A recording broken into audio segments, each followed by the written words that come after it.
Are we muted?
What is going on, everybody? Welcome tonight to the original Rebels Racing League G2G Trailers.com 125 here from the Milwaukee Mile.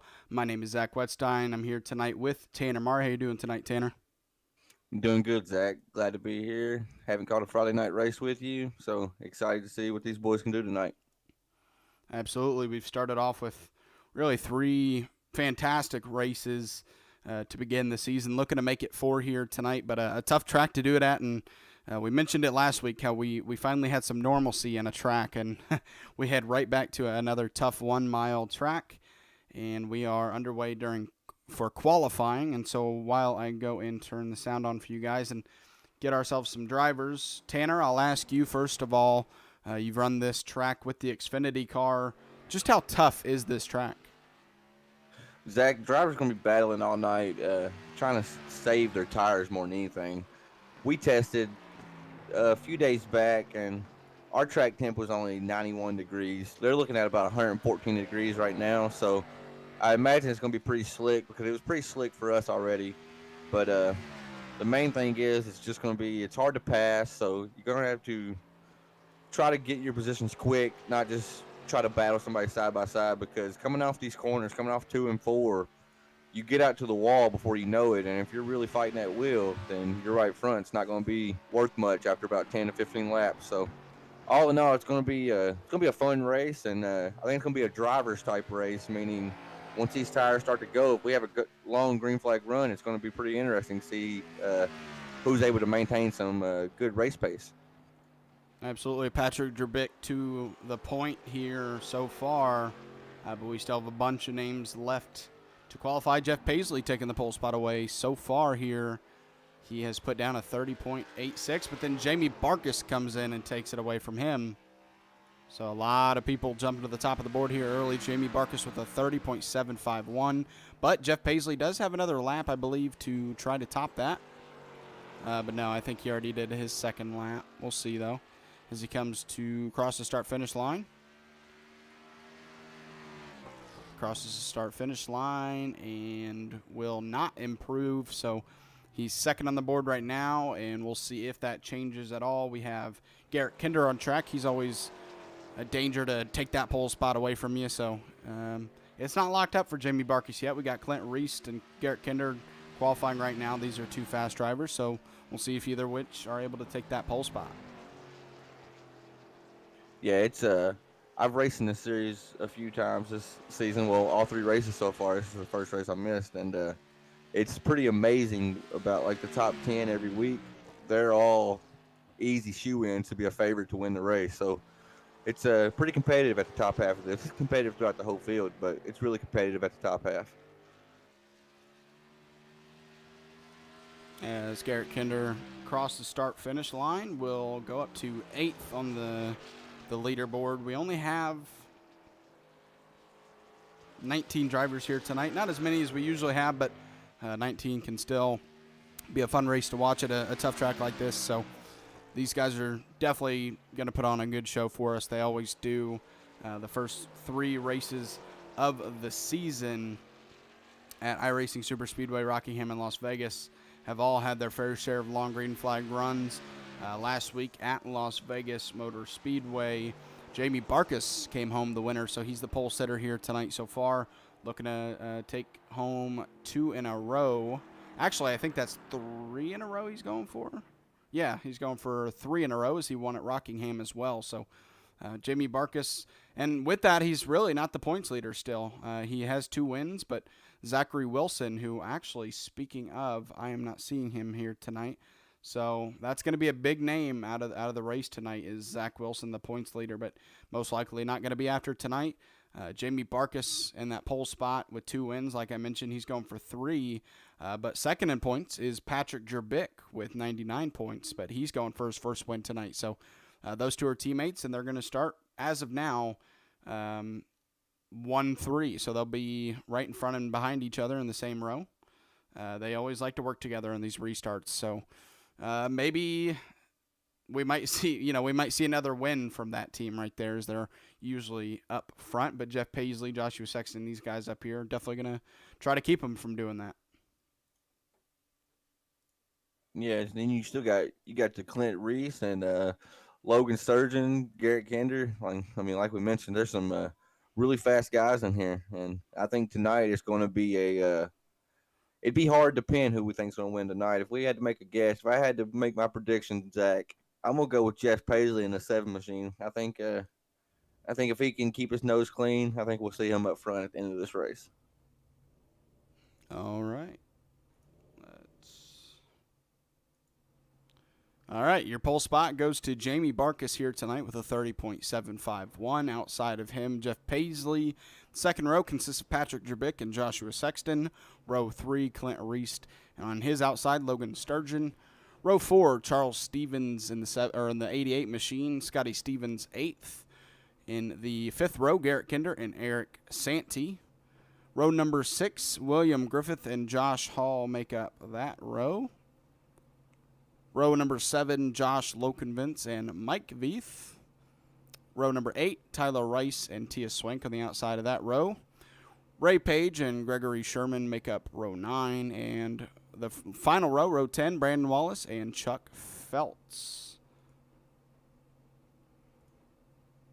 As these guys are gridding up and getting ready to go racing here at the Milwaukee Mile. 20 cars here tonight. Looks like they're all gridded except one. We'll see if Josh Hall gets gridded. I'm not sure if he is. He is not. So 19 cars on track as of now. I'm not sure if he's starting in pits or not. Looks like his car is on pit road. So it looks like we will have one driver in the number 081 Josh Hall who will start from the pits. And before the action gets going here, Zach, me and you, we call Tuesday nights races together, and we have a little thing where we pick who we think's going to win it. We normally call it the commentary curse because whoever we pick normally seems to always get wound up in a wreck. So I picked Jeff Paisley. Who would you put your money on tonight? You want to go for Mr. 3-time, Jamie Barkus, or you want to venture out to somebody different? Let's, I will do this until the playoffs if you want to, because I will not curse someone in the playoffs. But sounds good. Joshua Sexton, I think, in row number 2 in that 051 Coors machine, he's always fast, and he's looking for that first win as well. So Joshua Sexton, he looks fast so far in that second row, and I think he'll get it done. All right, so until the playoffs, we'll see. Or if we get a bad enough streak of people wrecking, then we'll stop, just for their sake. The green flag is out. Jamie Barkus, your pole sitter, gets out to the lead. These cars rumbling towards turn 1, and it gets very tight and very slow as they go into that turn. Got to be very careful on that inside line. Yeah, you'll get so slow when the tires start to wear that I actually started experimenting with shifting. I'm not sure if these guys will do it tonight or not, but when we were testing, I was thinking shifting would come into play. As we have gotten pretty single filed out, there is a battle going on for, it looks like, the 7th place. As Scotty Stevens actually on the outside, going to take that spot away from Charles Stevens. So an impressive move on the outside. We'll see if he makes it stick, though, out of the turn, and he does. So really nice move there from Scotty Stevens, moving up to 7th so far.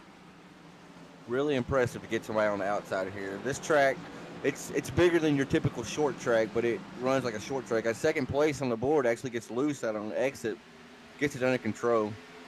Jeff Paisley, your pick to win tonight, looking to take advantage of him getting loose and try to take that second spot away. But so far, those top two with Jamie Barkus and Patrick Jerbick looking fast and keeping those top 2 spots locked up as of now. But looks like Patrick Jerbick maybe in a little bit more danger than Jamie Barkus early on.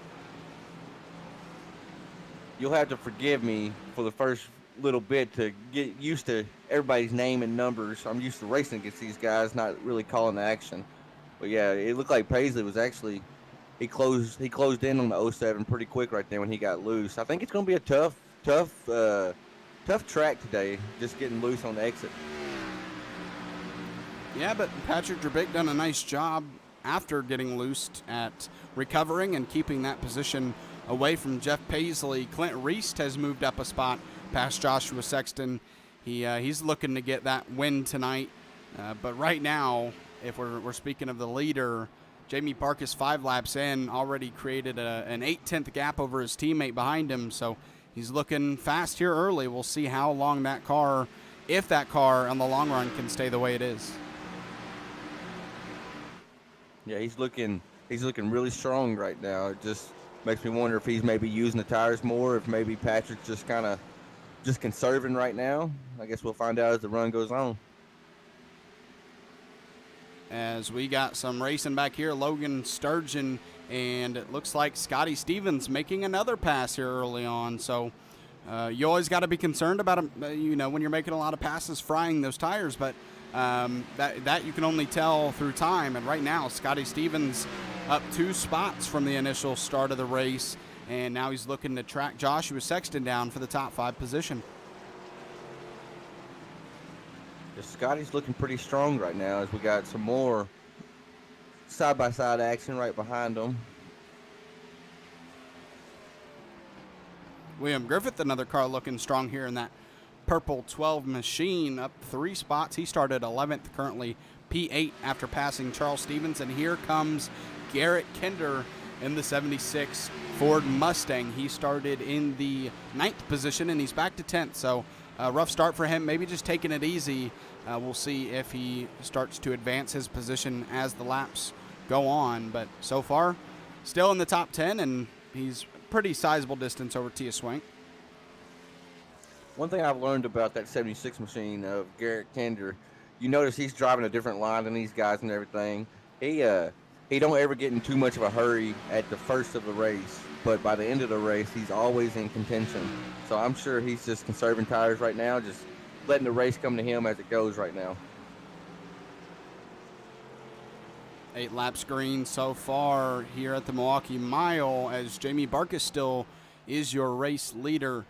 I don't want to say anything now, but in this series, we've seen a lot of green flag racing. These drivers race the series every single week, have done a fantastic job at producing great racing with green flag runs. And it's early. We're not even to lap 10 yet of 125 laps, but early on, everyone's doing a nice job of getting spread out and running their own race. We've seen a couple of racing for position, but they're keeping it clean and nobody really risking too much here early on. And I've already noticed that Mr. Barkus' lap times, they've already fallen off. Not a huge gap, but they have fallen off quite a bit since when he started the race. So that shows that tires 10 laps in is already starting to wear. Yeah, his best lap time, which is the best out of anybody in the pack, a 31.02. He ran a 31.59 the lap before this one. So, Yeah, it's not up to like a second or anything, not too severe.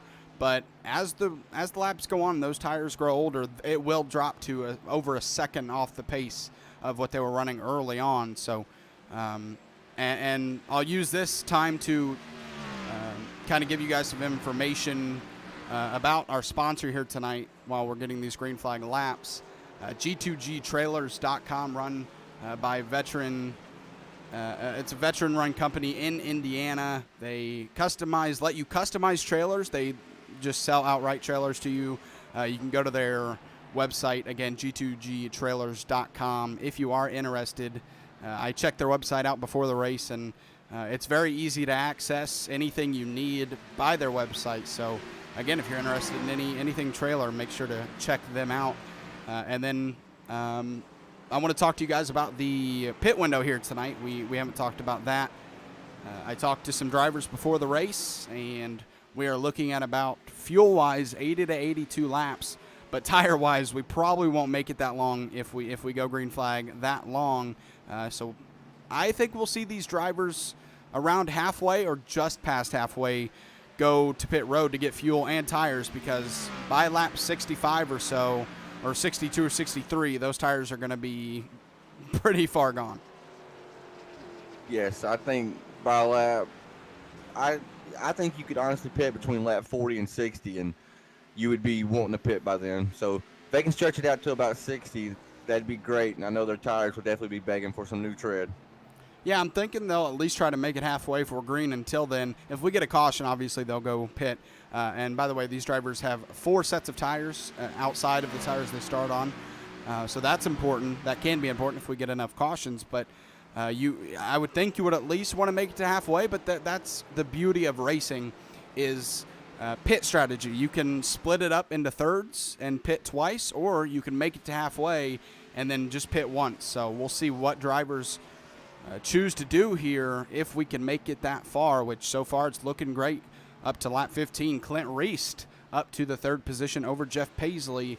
And speaking of getting closer, Patrick Drabik is climbing towards his teammate right now. He's getting there, and he's actually getting there pretty fast. So Jamie Barkus actually stepped it up at last time and put down a faster lap, but the lap before that, he was almost 30 tenths faster than him. So Patrick is definitely closing in on him.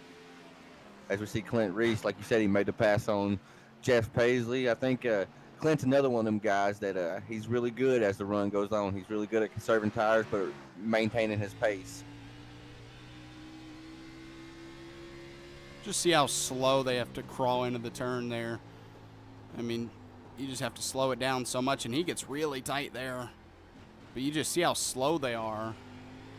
I've noticed that Jamie is actually, he's moved his line up, not a full groove yet, but he's about a half a groove up in 3 and 4.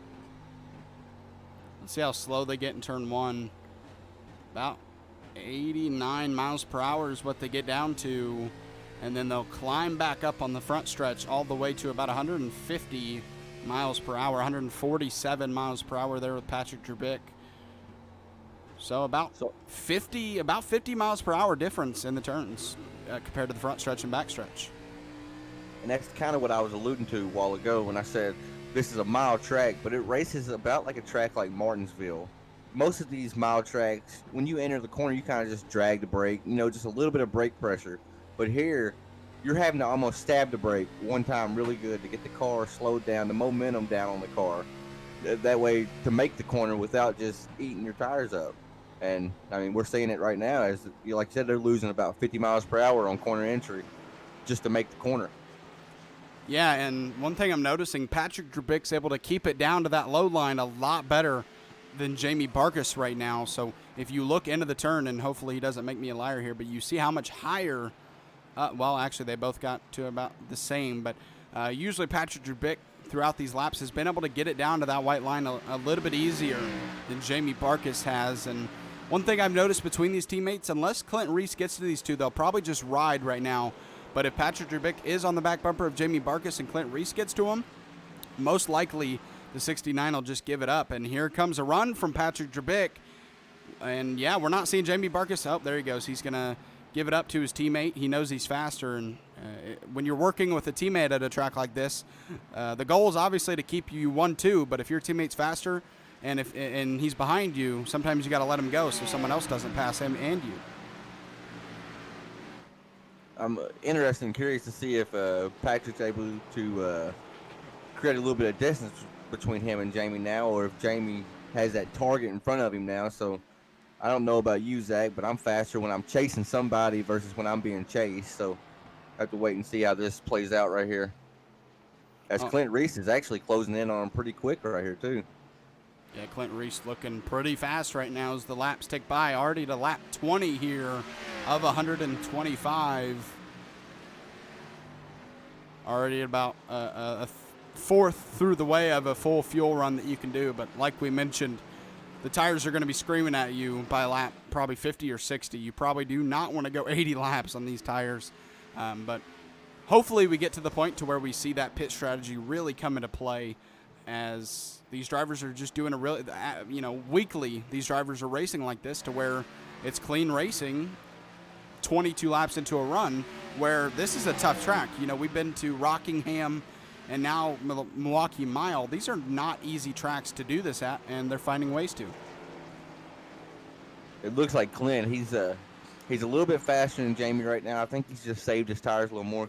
We saw Jamie create a good gap, almost a second gap over his teammate Patrick in the early stages of the race, first 10 laps or so. And I think he may have just asked too much out of his tires. So I'd say whenever he gets tires this next time, he's a very smart racer. He's so fast that I'm sure he'll change his approach this next time. Take a little look through the field real quick. William Griffith, we mentioned him earlier. He's now up 5 spots. He's in P6. So he's made up some ground on that from the initial start of the race.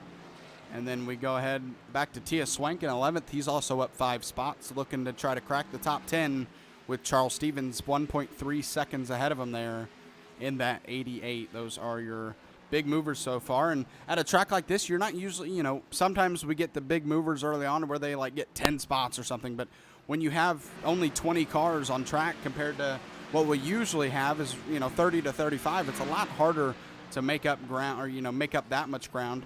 And then you put them at a track like this where it's hard to pass. So Tia Swank and William Griffith, your biggest movers so far. And Clint Reese has found his way up to P2 over Jamie Barkus. So I was actually watching that battle as he went through the field. They came up on a lap car, and the lap car was high, but Clint stuck his nose in there, come out of 4, and used the lap car basically as a pick. They went 3 wide, and Barkus just had to lift. He had to just cut bait at that time. So I'm curious now to see if Clint has enough car left right now to end up chasing down Patrick Trebick as he's leading this race right now. Yeah, it's going to be interesting to see if anyone has the speed that Patrick Trebick right now has. That last time around, though, Clint Reese did run a faster lap.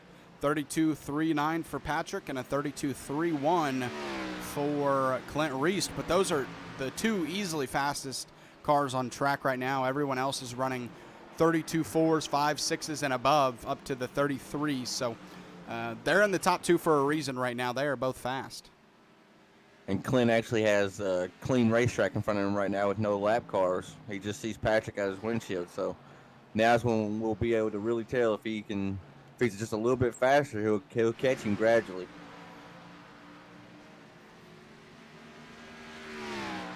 Last time by, Clint was actually a 10th faster than Patrick right then. Yeah, last time around, Clint Reese 32.85, 32.31 for Patrick. So very consistent laps by our leader right now, and he's a second and a half over Clint Reese right now, running very, like I said, consistent laps. And it's really going to be interesting to see throughout this run who prevails, Patrick Trebick or Clint Reese, because it doesn't look like anybody else has the speed they have.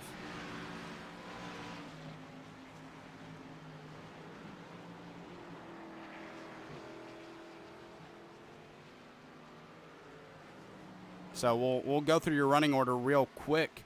Your top 10, Patrick Trebick, Clint Reese, Jamie Barkus, Joshua Sexton, Jeff Paisley, William Griffith, Logan Sturgeon, Garrett Kinder, Charles Stevens, and Scotty Stevens are your top 10.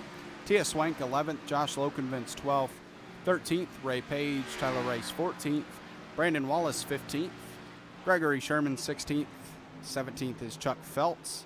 Eric Santee 18th. Josh Hall 19th. And Mike Veith in 20th. He's actually in pits currently.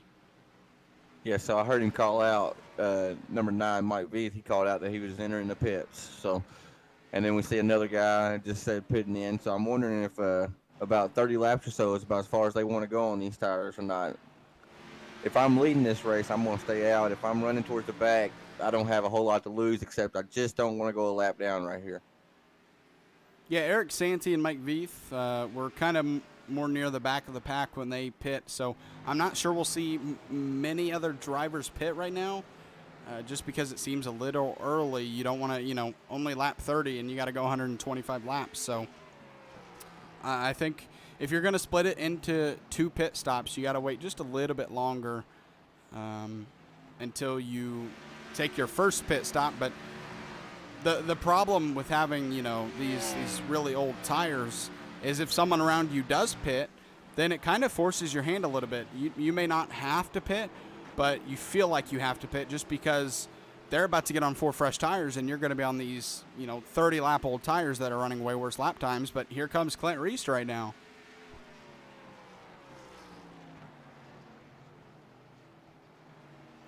He has taken that 1.6 second lead or 1.3 and thrown it down to half a second and closing. You can just see it on your screen right there. He looks like he wants to go up and take this lead now. Yeah, he was almost 4/10 faster that last lap. So he just rode around for the first little bit, but he never fell out of the top 5.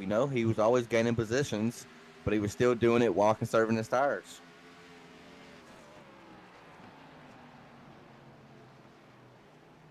Looking really fast in that 2 machine right now. Really, really fast. Oh, yeah, absolutely. Right now we are over a second in drop-off, if not more, as you go throughout the pack. But over a second fall-off on these tires right now. And we're 33 laps into this run, and it's only going to get worse as they continue. And we are starting to get into lap traffic here. As you see Brandon Wallace in the 99, he's 15th right now. And that could really affect the battle for the lead because those guys don't want to go a lap down just in case there is a caution. Yeah, the lead car right here, he's in the worst spot because them guys, they don't want him by. As soon as he goes by, they're a lap down. So they're going to race him a little bit harder, but actually, as we see Brandon Wallace actually go to the outside, that's good racing etiquette right there. I'm curious to see if Clint Reese is able to capitalize with these other 3-lap cars in front of Patrick right here, because Clint is just a tad bit faster than Patrick right now. As you see Ray Page and Tyler Rice racing up there for the 13th and 12th position right in front of our leaders. So we'll see if they both give up the spot to the leader or if they fight him. And just right now, being in that dirty air for Patrick can hurt him. So it's not always about if they race you, but if you're in that dirty air, it can hurt you. But luckily for Patrick, Clint is just not close enough to take advantage of anything. Yeah, iRacing, there's some things that's not very realistic, but then there's a lot of things that is very realistic. And these Cup cars, Xfinity cars, and the Truck Series, dirty air plays a huge, huge part in this. I think that's some of the reason why, Zach, we've seen the leaders tonight, as Clint Reese actually gets really loose and gets into a lap car right then. Actually got into Ray Page as he's trying to make the pass on another lap car coming out of turn 4. But yeah, the dirty air, when we see somebody out in front by themselves, they've actually created quite a bit of a gap between first and second place just due to the clean air. Dirty air plays a huge factor into this racing tonight. And this is a product of long green flag racing. We are up to 12th. That is a lap down. Josh Lokenvins and Tia Swank, 11th and 10th are next, but they are a little farther ahead of the leaders here, about 11 seconds, I believe, or so. So they have some time in between themselves and the leaders to either have a green flag pit stop go on or a caution, obviously. So I don't know how long it'll be until they get to Josh Lokenvins and Tia Swank, but our leaders are looking really fast right now. And props to the whole original Rebels Racing Xfinity Series guys right here. These drivers are driving awesome, and I mean we're 38 laps in with Xfinity cars at Milwaukee Mile. This is not an easy track. This is a very, very tough technical track.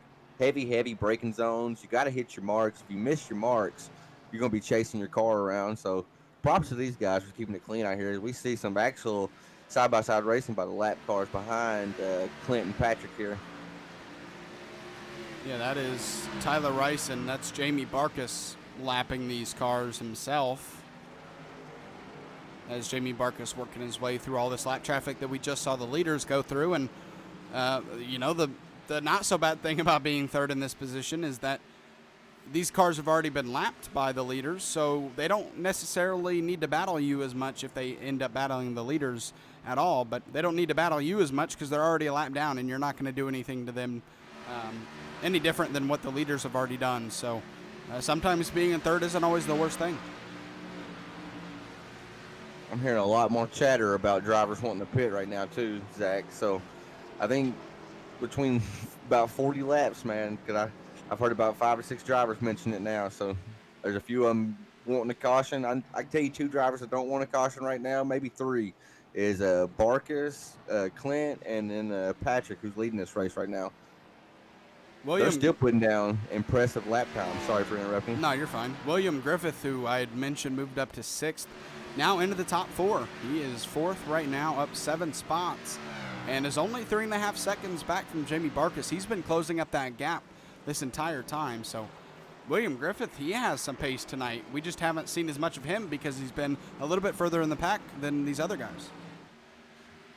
I wanted to mention it earlier, and I forgot. William Griffith, he's also another one in that 12 car. He is very, very good at conserving his tires. At Las Vegas last week, I passed him early on. He let me by, but then Zach, not even 10 laps later, he blew my doors off.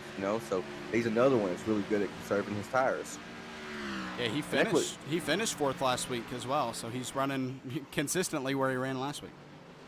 Right. I mean, and these long green flag runs like this, it's a lot of it is luck and stuff like that, but you got to be able to conserve your equipment. If you don't, you're just going to fall back like a rock. And we have drivers that started really well, and now they're running 7th or 8th.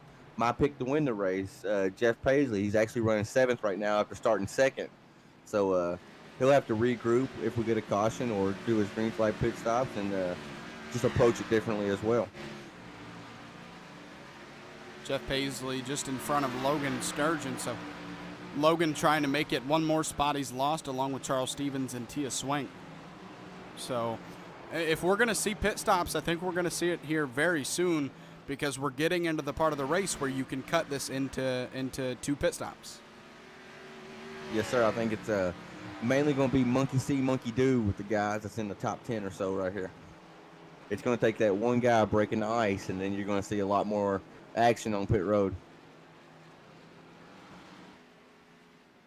And honestly, we talked about how you can go 80 to 82 laps on fuel. I'm not sure if your tires can make it, but you could potentially, you could pit on lap 50 and still make it. It's just going to be really difficult because those tires by lap 70 into that run are going to be incredibly worn out. So there's a bunch of different things our drivers could do here tonight in terms of when they want to pit, and if they want to pit 2 times or just 1 time. So like I said, they can go 80 to 82 laps on fuel, but it's the main risk is tires. We're seeing the benefit right now. I don't know if it's on your screen or not, but Josh Hall took 4 tires, and he was able to pass Clint as soon as he got there to him. Now, Clint let him by, but still. And now he's tracking down Patrick as well. So, I mean, you're going to gain about a second on old tires. So, these 4 fresh tires are going to be the way to go pretty soon. It's just finding that right time. You want to be sure to make it, like you said, 2 pit stops, because 1 pit stop, you're going to be stretching it out a little far on one of your sets of tires. But it could be done, and there might be a driver in this field tonight try it. Jeff Paisley on pit road right now. That might start a chain. We'll see, along with Gregory Sherman. I think that's when the trim will end up happening, when we get a couple people. And this is a very, very difficult pit road to enter, too. Most of these pit lanes, you enter just right off turn 4. Here you enter off a straight stretch, and it's just a really hard cut to the left. So it's a very tricky pit road to enter because as soon as you enter it, you have to be at speed. You can't just gradually slow the car down.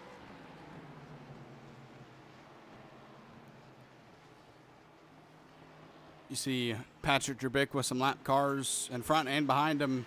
Behind him, that lap car, the 81 of Eric Santi that's the 081 of Josh Hall. He is on 4 fresh tires right now, so we'll see if he passes him up pretty soon. He is on fresher tires, so we'll see if he's patient behind the leader, but you got to think he wants to get around him. He's currently sitting 3 laps down. If he could get around him right here, that'd be 2 laps. So, I mean, he's got a lot to gain by getting around him. But kudos to Patrick, man. I mean, we saw Clint come up to his bumper earlier. He never was bumper to bumper with him, but he did drive him down. But maybe Clint used up his equipment trying to get there to him because Patrick extended this lead out again through this lap traffic and whatnot.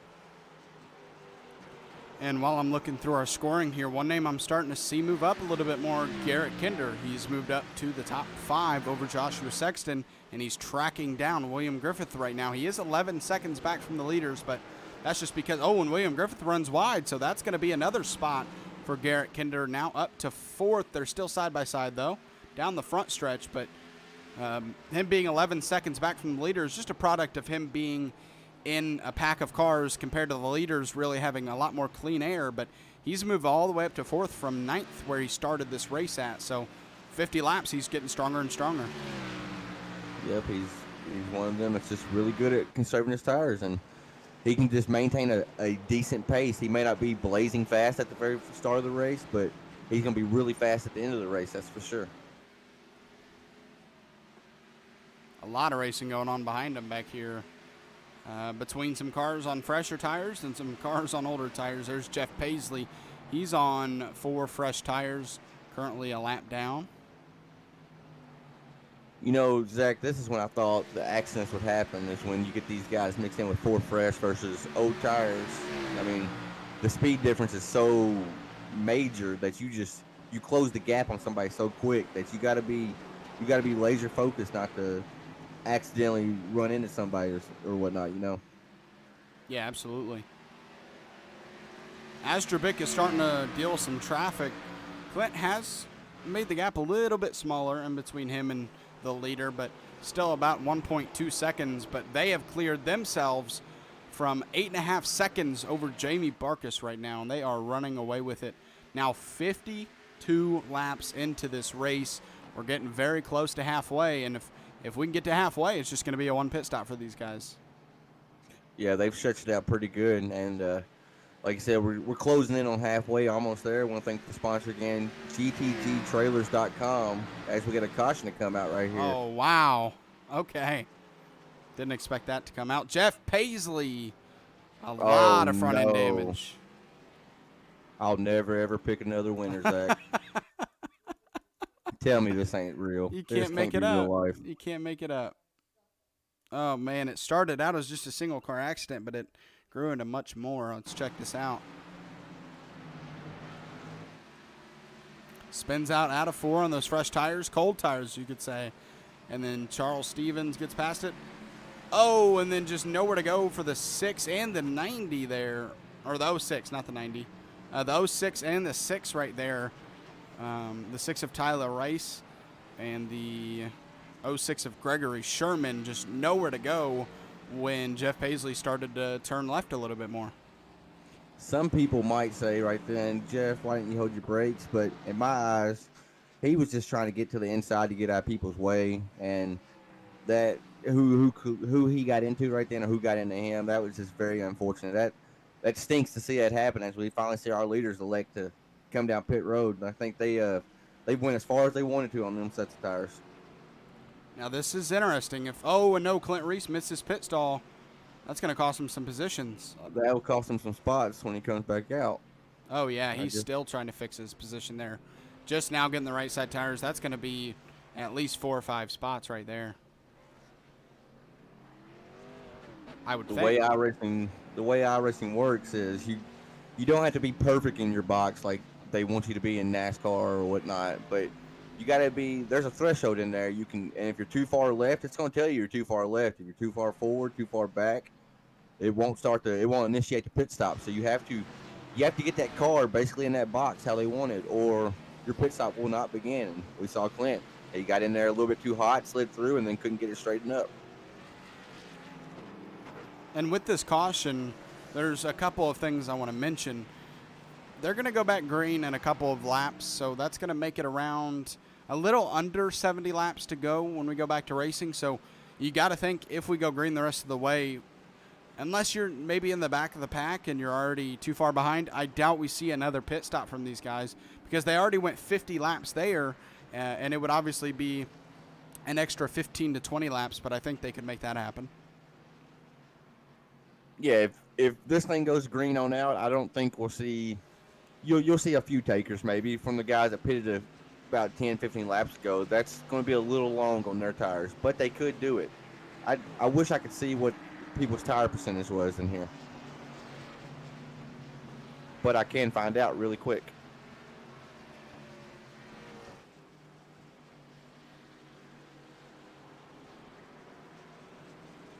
We'll go ahead and take a quick look at your schedule for this series while we're under caution here. Next week, Bristol Motor Speedway for 200 laps around that half mile, 34, I believe, degree banked track, the last great Coliseum. And then we head to Atlanta Motor Speedway for 115 laps. And there's the rest of your schedule, all leading to the Daytona Road Course for the last race of the regular season, June 18th. That leads to the round of 12 for these guys, the first really playoff format we've had in this series.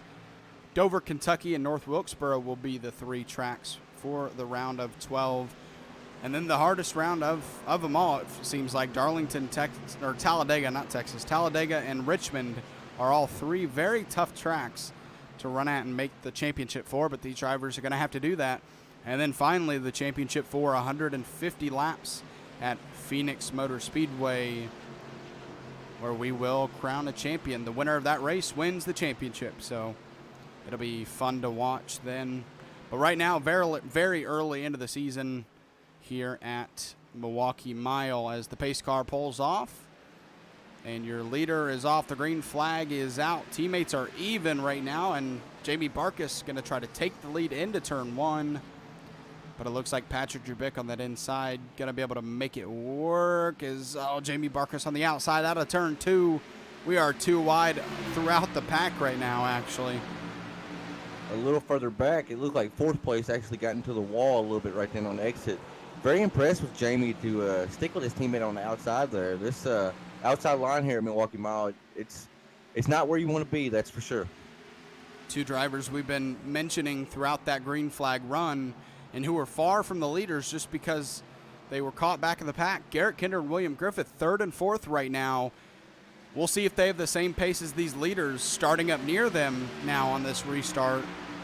No one's been able to match the pace of Patrick Drubik and Clint Reese. Actually, Clint Reese in fifth right now. You see him in that black number 2. But nobody's been able to match their pace yet.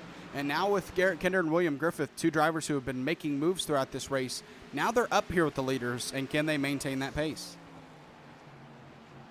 And we've got to be watching out for Clint Reese as well. As we saw, he made a slight mistake on pit road and lost a few spots. He didn't lose a whole lot. I figured he would lose more than that, but he's you got to think he's pretty hungry to get back up in that podium position at least. Yeah, I mean, Clint Reese started the race from fifth, and we saw the speed he had. So I don't think starting fifth on this restart's going to affect him at all. He's gonna be the same fast number 2 out there once we start to get older tires. But you made a good point with Garrett and them starting right behind Patrick and them instead of being many rows back like they was at the start of the race. It's going to be interesting if they can replicate what they did this first run. They should be able to almost match the speed that Jamie and Patrick and Clint were showing in the top 3 earlier in the race. Clint Reese pressuring those two right now. Not trying to pass them, but just pressuring them. maybe trying to make them wear their tires out, trying to defend him off. We'll see, as he looks like he might make a move on William Griffith.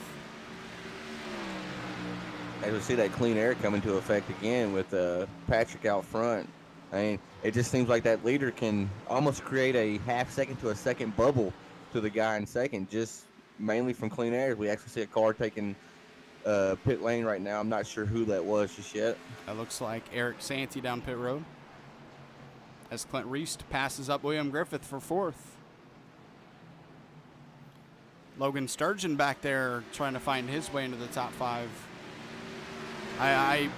He wanted me to look at his car at least once tonight, and I was going to try to shield everybody from seeing it, but I guess we got to show it at least once. So there is the Chubby Chasers Chevy Camaro for Logan Sturgeon. We're not going to show the back of the car because I think you've seen enough of this paint scheme already. NSFW. We're not going to show the back of the car, but she definitely stands out. That's for sure. That's one awesome paint team. Clint Reist found his way around Garrett Kinder, and William Griffith looking to do that as well. Makes me wonder if Garrett's just letting them go by, and maybe one of them things where I'll let you go now, maybe I'll see you later. Yeah, I mean, he was really fast at that end of that run, so I think maybe so. Logan Sturgeon gets to his back bumper, but the top three have separated themselves now by over a second over this group, and there's 5 cars, it looks like, in this group racing right now. Got to be careful because you don't want to get over anxious and then cook it into the turn too hard, because with how much you have to slow down, if you don't slow it down enough, then the guys in front of you do, you're going to hit them in the rear. Yeah, I think it was you and Will Paisley that were talking about that in the broadcast booth. It may have been last night or Wednesday night. You don't want to use the car in front of you as a judgment to enter your braking zone, because if they misjudge it, then you're going to walk off the cliff, per se, with them.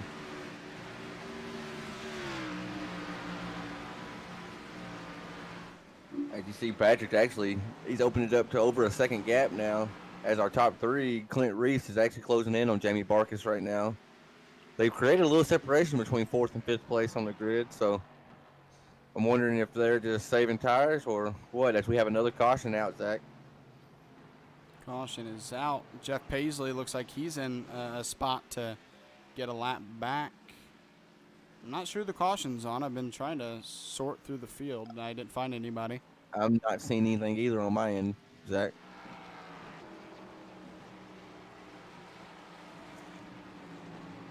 Unlike NASCAR, they don't do phantom cautions here, though. There's no debris cautions on iRacing, so there's something that happened out here. We just ain't seeing it yet. Unless they've introduced it without us knowing. Right. Now, will we see people pit here? I mean, we had I think around a 10-lap run there. So 10 laps can prove to be pretty fatal to those tires, even with it just being 10 laps. Do you think we'll see pit stops? Zach, like I said, I've done the 3 races before in this series. If I see anybody in the top 5 go, I'm following them. You don't have a whole lot to lose. Well, we lapped up to the 10th place car, so 11th place once Lucky Dog goes around. I'd imagine we have a few takers right here for pit lane.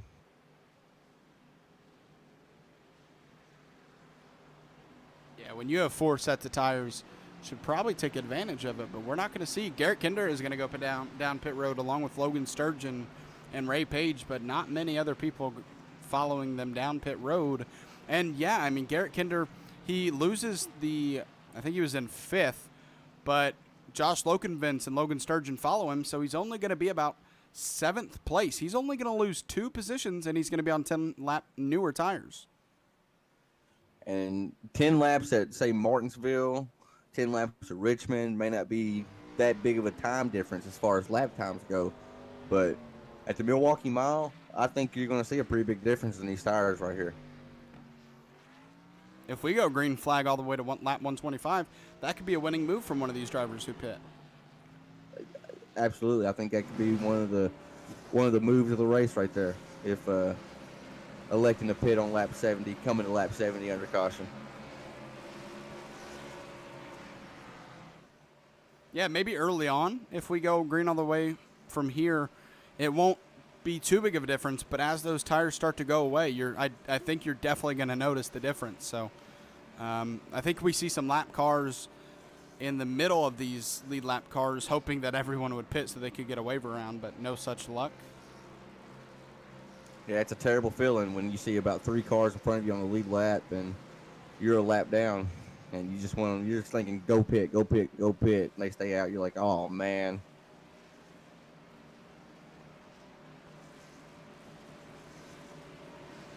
Yeah, that means they're going to have to drop back behind the lead lap cars, and Jeff Paisley is the last on the lead lap now, and he's able to pit because he got the lucky dog.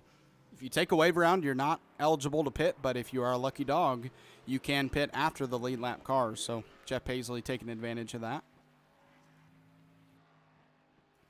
I finally got a reply from a while ago, Zach. I asked Scotty Stevens and Joshua Sexton what their tires were when they pitted on that very first caution. Right front was 48, right rear 56. So that shows these guys are using a lot of tire on the front. Yeah, and that was through 50 laps. So it just, this track eats up that right front because you're having to slow down so much and the car weighs so much that all that G-force and all that action is going towards that right side because you're trying to turn left and obviously the car's trying to go straight, and that just ruins that right front at a track like this. So I'm kind of surprised to hear the right rear was at 50, but yeah, maybe just the whole right side of the car gets destroyed in the long runs here. I think it's just a lot of friction when they slow down and you're having to turn the wheel almost 90 degrees to make the corner. So basically you're using the brakes and the front tires to slow this car down. I'm really curious right here, Zach, as they're about to go green. Pace car's about to make that hard left on the pit road to see if these fresh tires, they're going to pay dividends in the early stages of this. Garrett Kinder starting 7th place on the freshest tires. The green flag is out. 4th place right then, I think it was William Griffith gave Jamie Barkus a shot on the restart. Looked like he timed the restart almost perfectly, maybe too good, because he's actually losing a few spots now because of it. Here comes Garrett Kinder passing William Griffith for 5th place. Let's see how much he can make up on this initial restart here. Clint Reese is looking below Jamie Barkus right now, and it looks like he has secured the spot, and now you have Joshua Sexton looking to the inside of Jamie Barkus. It was almost like follow the leader through, but Jamie's not just going to roll over. He's going to try to fight this position. He's been top 3 all day, and he's been up there for a reason. He's really fast. Garrett Kinder going to follow Joshua Sexton below Jamie Barkus here if he can make that pass. But Garrett Kinder on those fresher tires kind of stuck between 2 cars battling right now. He's going to go 3 wide on the exit of 4, and he's going to make it work as both cars pass Jamie Barkus, and Garrett Kinder eventually going to find his way past both of them. I tell you what, the first 2, after seeing Garrett Kinder to go in and take his 4 tires, they don't want this thing to go green any longer because they know Garrett. I didn't think he would pay off this early in the run, but, I mean, he's coming. He's very, very confident in his car and his ability shooting it 3 wide right then and did it masterfully. I mean, it was a perfect pass. Yeah, and let's not forget Logan Sturgeon, a guy who pit with him. He's moved his way up to the 6th position and now going to set his eyes on William Griffith as well for that top 5 spot. So he's taking advantage of those 4 fresh tires as well. I figured it would take him about 15 or so laps before we would start seeing the fresh tires pay dividends, but it's going to see if he can catch the top 2 in the next 3 or 4 laps to see if they're really just that much faster. And maybe if you're Garrett Kinder right now, you don't want to push too hard because honestly, if you push too hard, you can wear your tires out to the point to where it won't matter that you have fresher tires than them. So right. You have fresher tires right now, but take care of them because eventually you should be able to pass them up as the tires grow older. He has closed in the gap on Clint Reese. If you notice, he can just drive it in a lot deeper than these guys right now. It's just the grip's there. He just really confident on the 4 fresh rubbers, and he just looks like he's driving in 10 miles per hour faster. It just really closes in the gap fast. Yeah, and these two definitely want to see a caution soon, as Garrett Kinder is starting to creep up on him here, trying to take that lead away. But first, he's got to take second away from Clint Reist, and you know Clint's not going to go out without a fight. Even if this thing doesn't go green, say they go green for just 15 laps, Garrett's in a win-win situation now. He can go in and pit with them, and no matter way you look at it, he gained spots because he went in to pit this last caution in fifth place, came out seventh, and then he's drove his way up realistically to second right now. He's just making a move on Clint Reist. Clint Reist going to look to get a nice run off on that high line, as Garrett Kinder was stuck on that low line, but they're still side by side, and the longer they're side by side, the Garrett Kinder has a better chance of taking that spot with the fresher tires, and there he goes. Clint asked him if he was on fresher tires like that. Asked Garrett, and I guess he heard because he went up really high entering that corner right then and just basically let him by. Now let's see if them 4 fresh tires will let Kinder end up driving down Patrick, which is something that we haven't really seen a whole lot of tonight. We've seen Clint close the gap, but that's about it. He couldn't actually ever get up to him and try to make a move on him. So let's see if old Garrett can do that right here. And Logan Sturgeon on 4 fresh tires, along with, I believe, Scotty Stevens got fresh tires. Now up to 5th and 6th, about to pass Joshua Sexton, both of them. Yeah, so it's going to be the call of the race going in on lap 70, I believe it was, 69.70. Because the guys that stayed out, what was 10-lap old tires, you're looking at about 20 laps now. So they're going to start struggling now. We saw lap times fall off really fast in the long green flag run at the start of the race.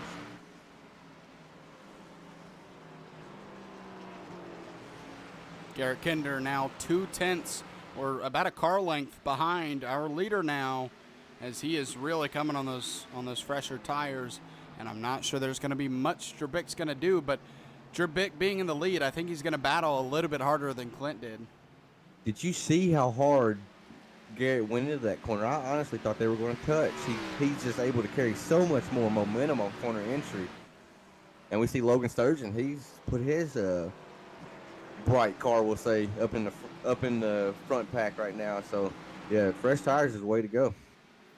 Yeah, and Kinder, he unfortunately got bit from pit call last week at Las Vegas, so he's really looking to make up for that here at the Milwaukee Mile. Down to the bottom, maybe a little bit of contact, but Garrett Kinder going to try to take the lead going into turn 3, as he is able to clear. Like I mentioned, a bad call last week, but maybe a good one to make up for it this week. And, you know, there was a little bit of contact there, but I see no harm, no foul. I mean, he got there to him 3 different times and then finally just said, all right, I'm going. And you could see he fully committed getting into turn 1 and 2. And Patrick left the door open a little bit, and Garrett just happened to walk through it right then. Now we see Logan Sturgeon and Scotty Stevens, some more fresh tires, like you mentioned. Slowly but surely, they're getting up here to Patrick. Yep, 3 cars inside the top 5 that pit the last time around, and they actually make up 3 of them out of the top 4. So Logan Sturgeon and Scotty Stevens want to win this race as well, and they're not far behind Garrett Kinder. He's not pulling away too much here early, maybe starting to settle in and take it a little easier because we still have 40-plus laps to go, but Logan Sturgeon and Scotty Stevens trying to make their bid for the win. Yeah, and you hit it on it just a while ago. These guys that did pit, your Garrett Kinder, Logan Sturgeon, and Scotty Stevens, and whoever else pitted, they don't need to just come out here and get excited and try to win this thing on lap 85. If they could just ride right now, kind of like what I think Garrett's doing, if you notice his lap times, they've kind of just plateaued and they've kind of stayed the same, and I think that's by choice. I think he's just riding right now, just trying to conserve whatever he can conserve while also setting the pace for the race, you know?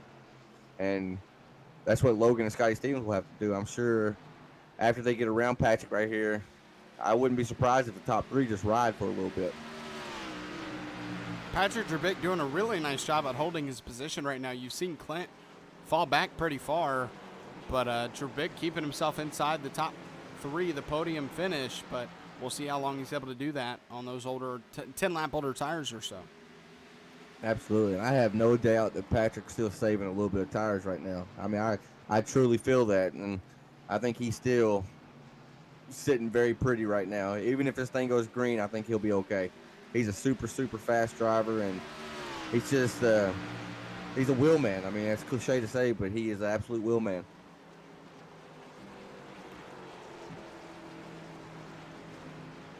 Yeah, Patrick Drabik, teammates with Jamie Barkus. He's been watching his teammate win all season, but he wants one for his own, so or for himself. So he's going to have to work for it here, but this race is definitely not over. He can take it over by pace, or if another caution comes out, we know that when he's on the same level of tires as these other drivers, he usually pulls away. So if we can get another caution and he can get fresh tires, it goes right back to really being in his hands at how this race goes. And he's closing in on Garrett here, whether that's by choice of Garrett taking it easier or not. But he still has just as much of a chance to win as any of these other drivers, even on older tires. Yeah, I said earlier I thought Garrett may have just been conserving right here, but if you notice, Sturgeon and Stevens, they catch Patrick on entry, but then it evens back out on the exit. So maybe the 4 fresh tires are starting to even out with the 4 old tires now. Because I mean, there's not a huge difference between 80% tires and 75% tires. Once you hit that threshold, you're pretty much set at that point. That's what your lap times are going to be. This last time around, Logan Sturgeon, along with Scotty Stevens, set some of the faster laps, and Clint Reese, I think he sets the fastest. No, Jamie Barkus did back in 8th, but Clint Reese, the second fastest lap time, I believe, on track right now, 32.45 that last time around, and caution is out. There's a car sitting sideways in turn 4. Mike That Veith. is not what Garrett Kinder and them wanted to see, but they don't have nothing to lose now. Now they go pit, get fresh tires, and everybody's on the same playing field. But as you stated earlier, Zach, Patrick and them, and this ain't taking nothing away from the other guys, but Patrick and them, they've been the dominant cars all day. So on the same even playing field right here, I mean, Patrick's got to love that caution coming out. Oh, man, I'm surprised we didn't see that right in front of the leaders, but Mike Veith spins around there into turn 3. I was actually watching Jamie Barkus right there, and Jamie, as you said, he's going for 3 wins in a row. That's crazy to even say, much less actually do, because the competition here is so steep. But you notice his lap times were starting to really pick up. I think he was really getting on the loud pedal, the go pedal right then, and it was go time for him. And it's going to be really go time now as these drivers go down pit road and come back. They'll go green with about 30 or so laps left to go. Now, if you think about it, we see these everyone pit. Now, after this pit stop, you're going to see Garrett Kinder, Logan Sturgeon. Those drivers are going to be down to 1 set of tires remaining, as this will be their 3rd set of tires. And the guys who did not pit will have 2 sets remaining. So if we get another 10-lap run and then a caution, everybody can still come pit. But after that, some of the drivers will be out of tires. And you know the way, not these races, but all races shake out, the intensity ramps up the closer it gets to the finish. So if they come in about 10 laps and take that last set of tires, who's to say we won't have a caution on lap 120, you know? And we saw how much faster fresh tires was just in about 2 or 3 laps. Garrett Kinder made up, 5 to 6 spots in a blink of an eye. So if Jamie, Barkus, Clint, and all them, Patrick, if they have one more set in the pits, you have nothing to lose besides a little bit of track position, because you've lapped up to, the 11th place car. Yeah, and we should get another car on the lead lap just because of the lucky dog. I think that will be Ray Page. I'm actually showing about 15 cars on the lead lap. Oh, yeah, right Brandon now. Wallace, Tyler Rice on. It looks like they're on. Oh, no, Brandon Wallace and Tyler Rice are a lap down. So Ray Page in 12th is the last car on the lead lap currently, as he probably got the lucky dog that last time around. And it looks like, if I'm not wrong, William Griffith stayed out. I'm just a commentator in here, but I don't know if I like that call by William unless he just thinks that. I'm sure there's a plan for it, for sure. Yeah, it's got to be a little scary if you're Patrick Drabik starting behind old tires on that inside line. And also, I mean, everybody behind him, if he spins those tires and wrecks, that could be a huge wreck. So we'll see what William Griffith chooses to do on this restart, or how well he executes on this restart anyways. The way William was talking over the iRacing chat right then, Zach, he made it sound like he took 2 tires right then. Oh, okay. He said his left sides were 97, 98, so he just didn't see no reason to pit. Or no reason to take forward, excuse me. Yeah. All right, well, we're coming down here soon to 30 laps to go until we take that checkered flag, and it's still kind of up in the air who's going to win this race. I mean, so far, Patrick Drabik has been the fastest car all night long so far, but Garrett Kinder on even tires up here now, along with Logan Surgeon, Scotty Stevens, and we know Clint Reist is fast. And now William Griffith taking 2 tires. A lot could happen in the next 32 laps or so. I want to see my pick, Jeff Paisley, just send it right here. We see him going green. And a great jump by our lead car. Is that William Griffith, if I remember correctly? Yep. Oh, but here comes the run through the turn from Garrett Kinder on the outside. He's going to go for the lead on down the back stretch here. It's really out of the turn. We've seen older tires not perform as well. You know, we see these drivers go into the turn pretty well on old tires, but on exit, not so well. Garrett Kinder. 3 wide with Garrett Kinder. Wide. Oh, no. Oh, they're hitting. Oh, way to save that car. That was a good save right then. That 9 times out of 10, that's a wreck right there, going 3 wide. It's just like Garrett Kinder kind of overshot the corner. Yeah, he overshot the corner and had a bad exit, and that went 3 wide. And Scotty Stevens, Patrick Drabik make contact, but they don't wreck. But you see that right front damage to the 53 car. And there goes Garrett Kinder to the bottom, and he hits William Griffith, and more contact to Scotty Stevens. I heard over race count, Scotty Stevens didn't like that. I guess he felt like he got his nose chopped off right then or what. But oh, no, more wrecking. Oh, more wrecking. And that's a caution. Was that Scotty Stevens? Scotty Stevens and William Griffith. No way. So a peek behind the curtain, Scotty Stevens, he's actually a teammate of mine. I don't call it like that up in the booth, but he is a teammate of mine. And we have this long-standing joke, Zach, that he has the worst luck out of everybody, no matter what could happen on the racetrack. If there's an incident that happens the last 30 laps on a racetrack, Scotty Stevens will be a part of it. All right, so let's take a look at the beginning of this wreck. As we dive into turn 3, Garrett Kinder goes to the low line and just unfortunately sends it a little too deep and hits William Griffith. And unfortunately, Scotty Stevens gets some of that, and he has to slow up. And then coming down the front stretch, William Griffith thinks he's clear, and he just isn't.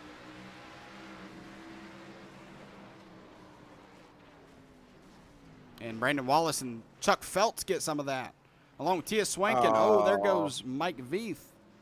They just kept coming in. The speeds are so fast here, man. You just can't get the car slowed up enough. That's a tough break for William Griffith and Scotty Stevens as they were running up towards the front right then. But you do get a fast repair in this series, so as long as they didn't go a lap down, they should be okay. I'm not sure if they give EOLs in this series for wrecking, but I think Garrett Kinder, and it would be very unfortunate if he does, but he might get one for that if they do. We'll find out here. Just being from a pure fan experience right here, I hope not, because I've enjoyed watching Garrett make a pit call to get up here. But once he's gotten up here, I mean, he's held his spot, and he's done really, really good up here.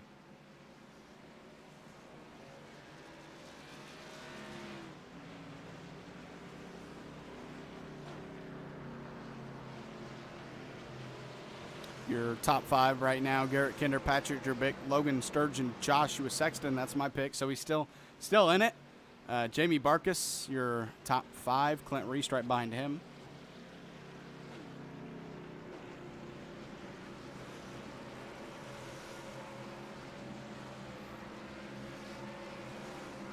Do you think we'll see anybody elect to pit right here, Zach? No, I don't think so. Guess not.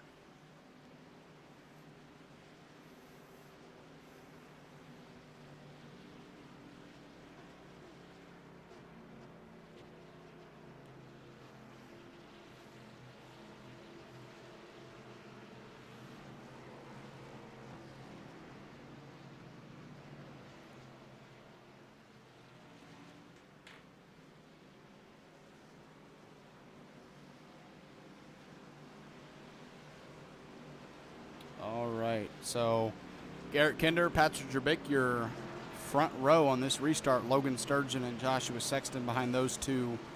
Going to be interesting to see who wins that battle to turn one here for the lead as we're coming down to 26 laps to go.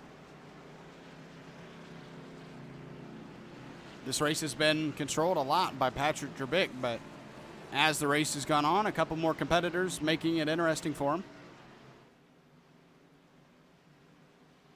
Yeah, we've seen about the same 3 to 4 out front for a majority of this race, but you're right. Patrick Drabik, he's been a control car for 99.9% of this race.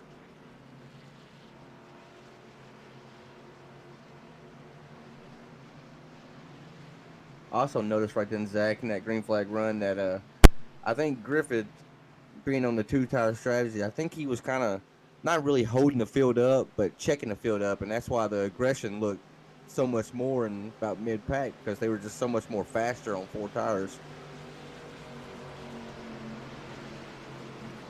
We are lined up 2 by 2. Going to go back racing with 25 laps to go here at the Milwaukee Mile here in the G2GTrailers.com 125. Garrett Kinder, Patrick Drabik here up front, leading this pack to the green flag. That Ford Mustang pace car going to pull off the track here any second now. There it goes. Now in control of the leader, Garrett Kinder. The green flag is out. A great jump by him to get out and clear for the lead.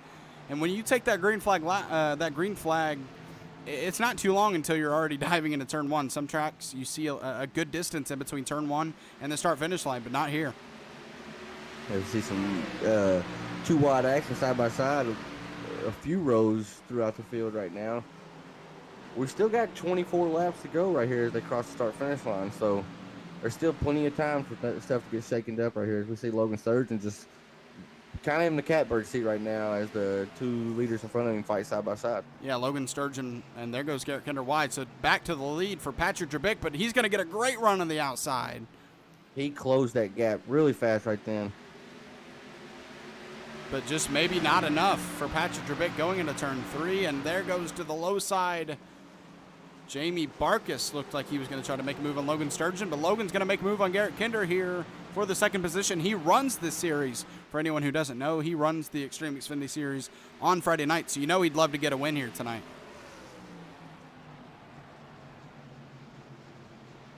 He's actually closing the door on Patrick right here, too, so I think the conserving and stuff like that is out the window at this point now.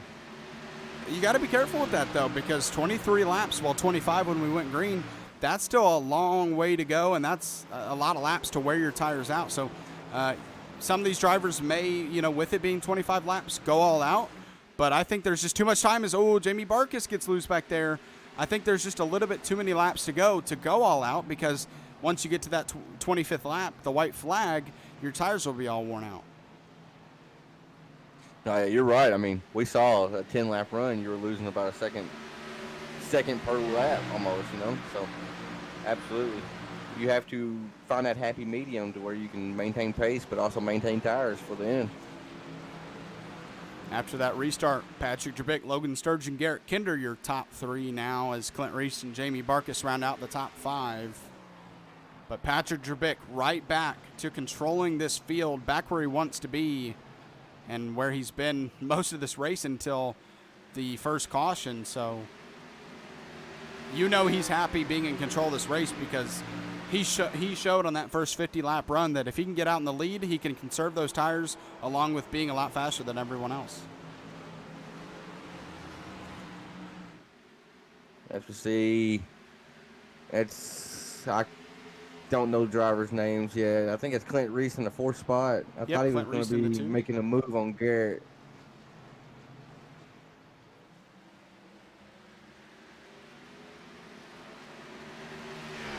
$20 laps to go now here at the Milwaukee Mile.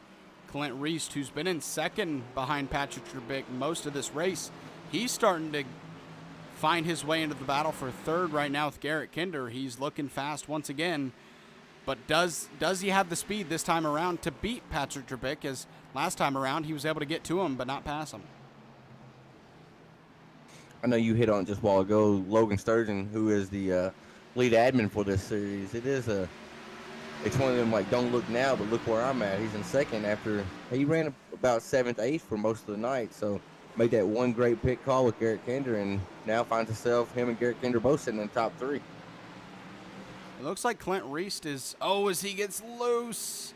I was going to say he's kind of starting on the outside of these turns and then diamonding it down, but not this time around as he gets really loose, so he has to protect that spot over Jamie Barkus, who is trying to three-peat it tonight, but maybe just not as fast tonight as he usually is. He's been up in that top three, top four, but right now stuck in the fifth position, which, you know, by his standards, maybe he wants to win, but being stuck in fifth is not the worst thing in the world.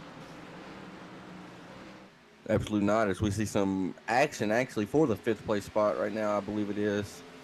Yeah, Jamie Barkus and Scotty Stevens fighting it out there.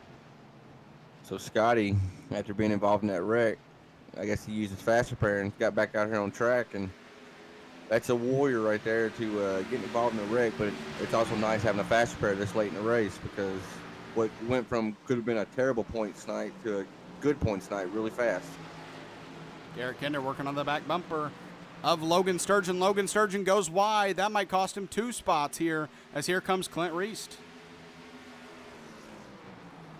And this leader, Patrick, you know, that's what he's liking to see. He wants to see these boys racing behind him in his mirror, because when they're side by side like that, you're not setting your fastest laps. I mean, you got to be conservative with that guy on your outside or the guy on the inside. You can't just be as fast as you could be by yourself. Scotty Stevens up to fourth now, as we're closing in here on 15 laps to go. I think we're definitely going to see the aggression level pump up right here as we are getting down to the final laps. As Garrett Kinder, you know he wants to go for that win, get his first win of the season. But Clint Reist there in third wants to do that just as well. It's amazing, Zach. You can tell who saves their tires more over the course of a run just by how much faster they are on entry. You see Clint Reist, I mean, he goes from not being there to, honey, I'm home in a matter of like a blink of an eye just on the entry of the corner, as he ends up taking the second place spot from Garrett Kinder right there. Yeah, and actually this entire top four are looking for their first win, so it looks like we probably will get a first-time winner tonight, unless in fifth place there, Jamie Barkus can make a lot of passes really quick. I'm sure since you mentioned it now, we'll probably have a commentary curse. Well, if a commentary curse can work on 4 separate people, okay. All right. Right. Yeah, we're doing something good then, ain't we? Because that would be crazy if all 4 of them kind of dropped off the face of the earth. But Jamie Barkus now up to fourth, so he has passed one of those 4, but still has 3 ahead of him. It looked as if Scotty Stevens either got into the wall or had to step out of it. But you see Scotty going all the way down to the apron right there, trying to get the most out of the corners that he could. But yeah, you just got to applaud Patrick this race, man. He's been a dominator car all night. Got put back in traffic a little bit, but he's found his way back up to the front, and he's just controlling this race. Yeah, Patrick Drabik and Clint Reist, your normal 1-2 of this race. They have been a lot, and they are now at the end of the race where it really matters. But Clint Reist, you know he wants that win. He does not want to finish second place, but I don't know if there's anything he can do about it, but he's definitely going to try, closing in on 10 laps to go soon. I thought Scotty Stevens was going to look underneath Jamie Barkus right then. He pulled out of it, decided not to. But yeah, you're right. You get about 10 laps to go as we come up on 11 to go right here. The intensity is going to ramp up quite a bit now. Oh, sorry. I thought they were going to make contact there. Oof. I don't know how there wasn't contact, to be honest. That was really close. And Scotty Stevens still. Oh, and there's contact. There is contact now. And around goes Scotty Stevens as there's Joshua Sexton. And officially, both of our picks have gotten into a wreck. That's a big yikes for me up in the booth. Big yikes. And that will be a chance for everyone to get 4 fresh tires, and maybe a chance for someone to grab 2 to try to do something different than everyone else, because when it comes to these potential last restarts, sorry about that. When it comes to these potentially last restarts, you see some people try to, take two or take none to put themselves in a position to try to win, but everyone gets a chance at tires here. So we saw William Griffith do it earlier, and I can't necessarily say it didn't work out, but it didn't work as great as what he thought it may have, maybe. But I mean, you got so few laps to go. Who's to say we won't have another caution as soon as this thing goes green? And all that's going to do is just tick off more laps. So if you're running towards the back of the lead lap, you don't have a whole lot to lose taking 2 tires. All right, we've already seen the move by a couple of drivers here. Jeff Paisley and Scotty Stevens are going to stay out here. That's a tough call for Scotty Stevens. He's had that car sideways, and I reckon don't like your tires on here. They don't like it when you get sideways or do burnouts or whatnot. It eats them up pretty quick. So that's an interesting call by Scotty Stevens.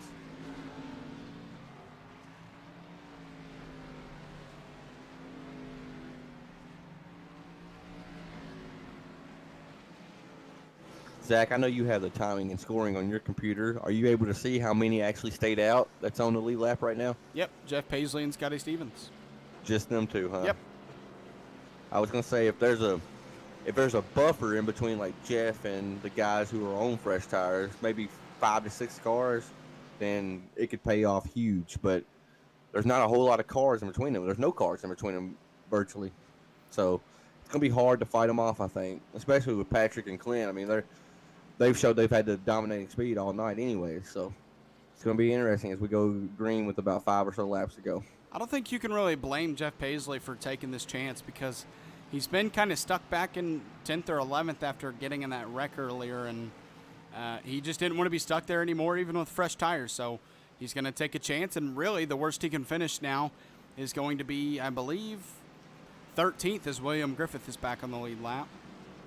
Exactly, that's what I was saying. If you're running mid-pack or so on the lead lap, you don't have a whole lot to lose. So you can, at the very worst, just fall back to about where you was, But with there only being 5 laps or so going green, I don't see Jeff falling all the way back like that. He's really fast driver as well, and I think he may have made a good call staying out right here.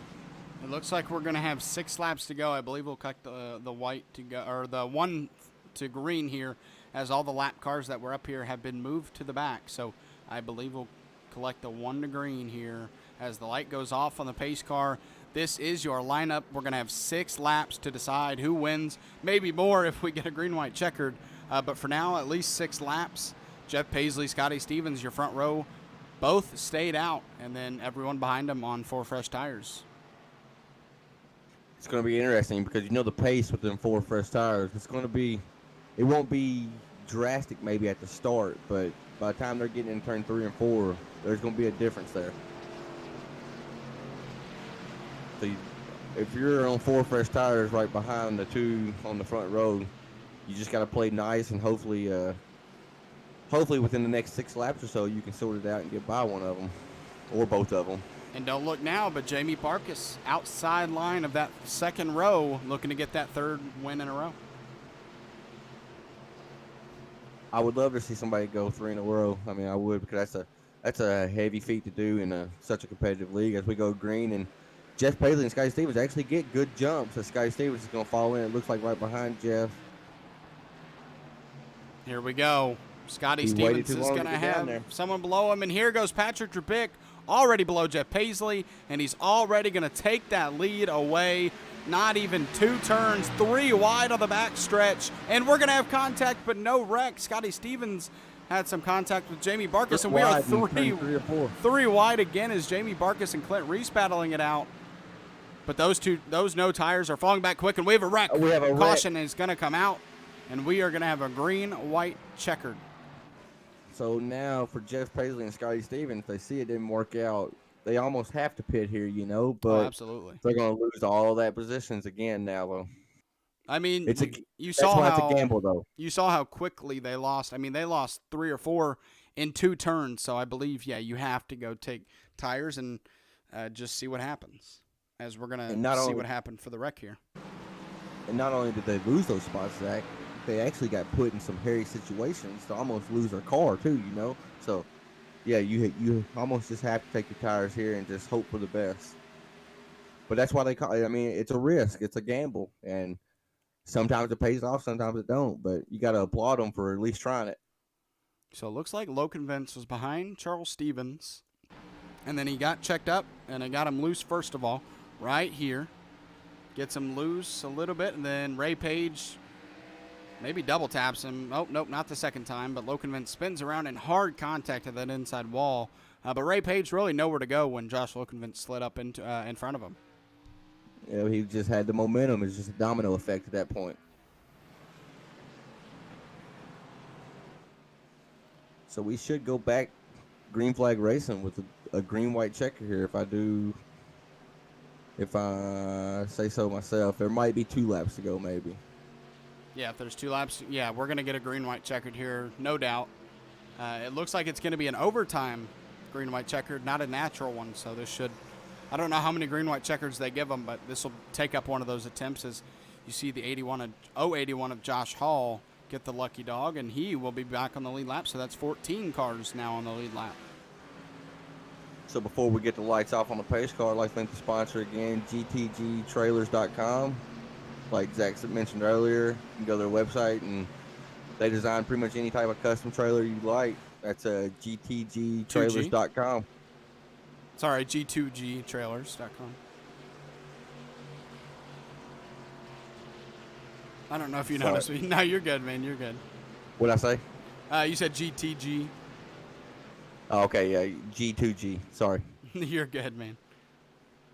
But yeah, big shout out to G2Gtrailers.com. Check their website out before the race if you weren't with us earlier. And, you know, there's many different options for you in terms of if you want to customize a trailer or if you just want to buy a trailer they have on sale already, then you have the option to do that. And it's very easy. Their website's very easy to get around. So if you're searching for one, make sure to check them out. They're a veteran-run business in Indiana. So they're just, you know, they're running a great business. And I checked the website out. They have a really good website. Like I said, easy to get through, so easy to manage. So make sure to check that out. It's always nice for the companies and small businesses and whatnot to don't care to come on here and support these leagues that we run, because this stuff isn't cheap. I mean, it adds up, and without the sponsors, a lot of this wouldn't be possible. So huge shout out to them. As we're about to go green-white checker attempt 1 of 3, so we'll get 3 overtime attempts here if they can't make it to the white flag. If the leader don't make it to the white flag and another caution flies, we'll have 2 more attempts after this one.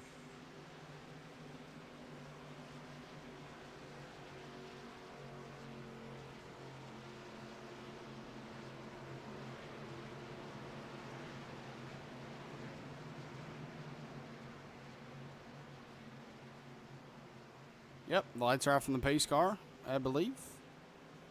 And we are going to get lined back up and get the first of 3 underway. And we'll see if we need those extra 2. Would be surprised if we do.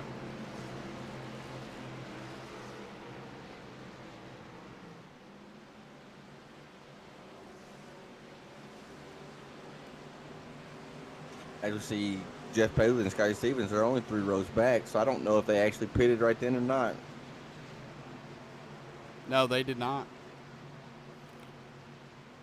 Pace car is going to pull off here one more time. The first green flag attempt of 3. The green flag is out. Patrick Drabik, fantastic restart. That's going to leave the battle for second between his teammate Jamie Barkus and Clint Reist.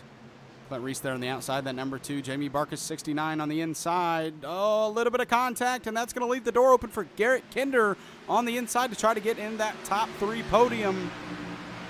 As he's side by side with Clint going into turn 3. Let's see which line prevails out of turn 4. Clint Reist just restarted on that outside line, and we hit on it all night. That's just not where you want to be at as we take the white flag here, so the next flag will end this race.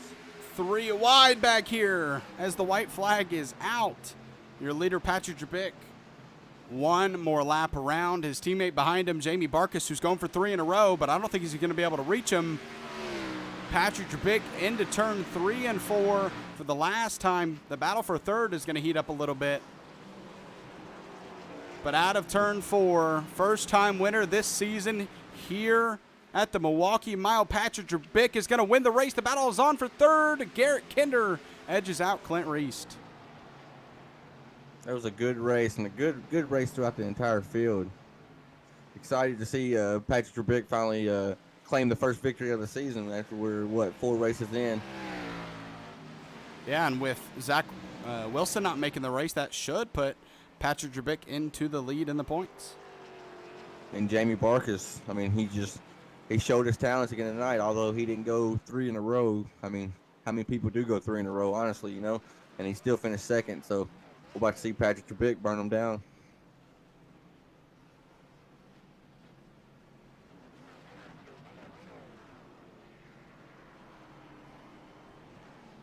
Waiting for cars to get off the track.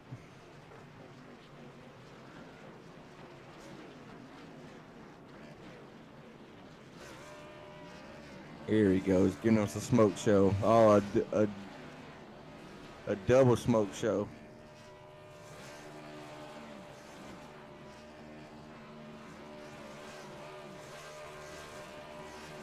We have a triple burnout going right now. If iRacing Smoke was better, like you said the other day, it'd be awesome.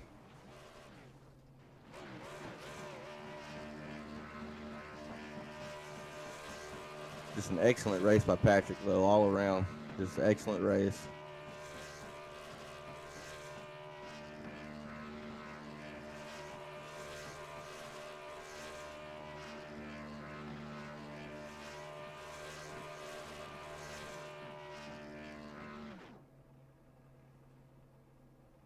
As Patrick Drabik finishes burning it down.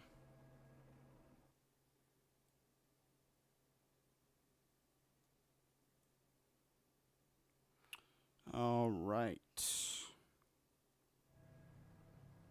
Gonna go ahead now and pull back Patrick in here once I get over to Original Rebels on Discord. All right. Hey, Patrick, Zach and Tanner in the booth. You got a copy? Yes, sir. All right, man. Well, you've been patiently waiting to get that first win on the season. Your teammate who had won 2 in a row, and you finally stopped the streak for him and get yourself one of your own as you guys finish 1-2. Another great showing from you two. Take us through it. Wow, that's a fun race. I guess as a few people call me, I'm a little bit of an oddball. I like the flat tracks.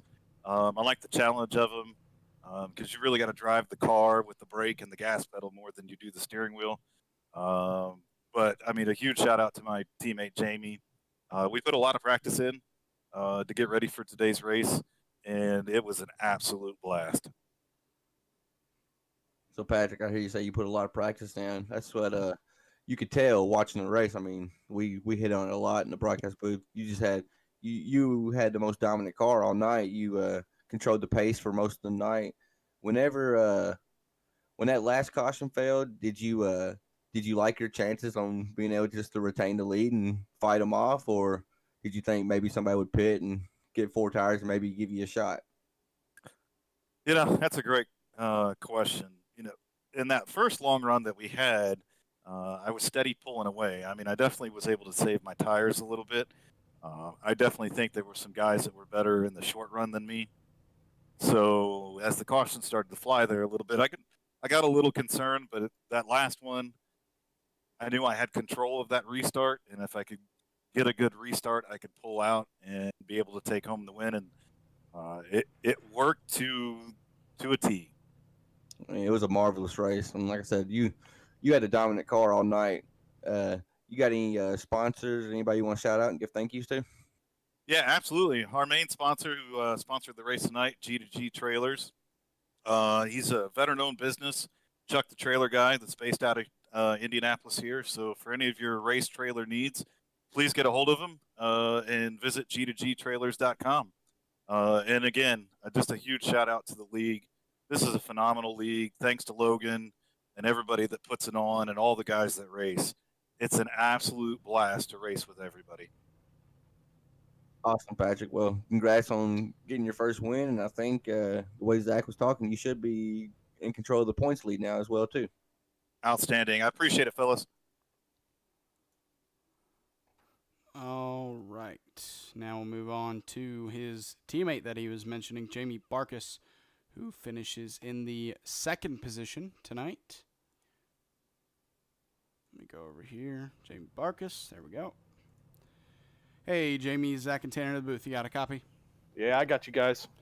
Well, unfortunately, and it's a good thing to have, but you weren't able to get 3 in a row. But heck of a running to have 2 in a row and then finish second in this one. Take us through your race. That was 3 in a row. It was 3 in a row for Jam Cook Racing, and that, like I've told you in the past, that's all that matters. I knew at the beginning that I could put down a good fast lap, but all week long in practice, Pat's been killing me on tire wear. I knew this was, I'm not saying nobody else could have beat him tonight. I knew I wasn't going to beat him tonight, so I'm thrilled to death with second place. Yeah, Jamie, we kind of hit on it with Patrick right then. He had a dominating car. You were super fast when we had that first green flag run. I mean, you checked out on the field, and then I noticed they started kind of driving you down a little bit. So I hear you say tire wear. Did you just overcook your tires a little bit that first green flag run? Because then the second green flag run, it looked like you kind of just conserved more, but then you maintained your speed over the course of the run. I don't really think I saved it or tried to save anything. I was just running my line. And like I said, I knew I was not getting good tire wear. So all I really could do was just get after it and do the best I could. And where it shook out, it shook out. I know middle of the race there, on one of the restarts, I was stuck on the outside. And, they ran the train on the inside. I think I fell back to 8th or 9th. But even then, I still couldn't pass anybody. I mean, I knew I was faster than the guys in front of me, but this track is so hard to pass on that it didn't matter that I was faster. I was just stuck back there. It was a little bit frustrating, but it got racy at the end, and that let me move up and make up some spots. So, good finish. Yeah, man. I know you think you might not save tires as well as Patrick, but I've raced with you, Jamie, and you're pretty good at saving tires and maintaining your pace, and you did. I mean, a great run tonight. Like I said, you fell back a little bit, but overall you had a great run. You got any sponsors or anybody you want to shout out? Oh yeah, like always, we got to thank G2G Trailers, Travis Lee Creative, Tracks for Vets. They're on board with us and help make this thing go. So we appreciate everybody's support. And once again, can't not shout out you guys in the booth. It looks great every week. Awesome, Jamie. Well, we appreciate hearing that, and nice job on getting the podium tonight, buddy. All right. Thank you, guys. Appreciate it. All right. And finally, move on to Mr. Garrett Kinder.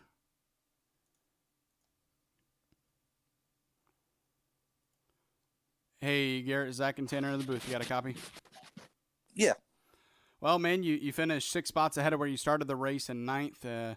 Fantastic pit strategy call there around lap 60 or in the 60 to 65 range where you and a couple of other cars pit and the rest of the guys didn't.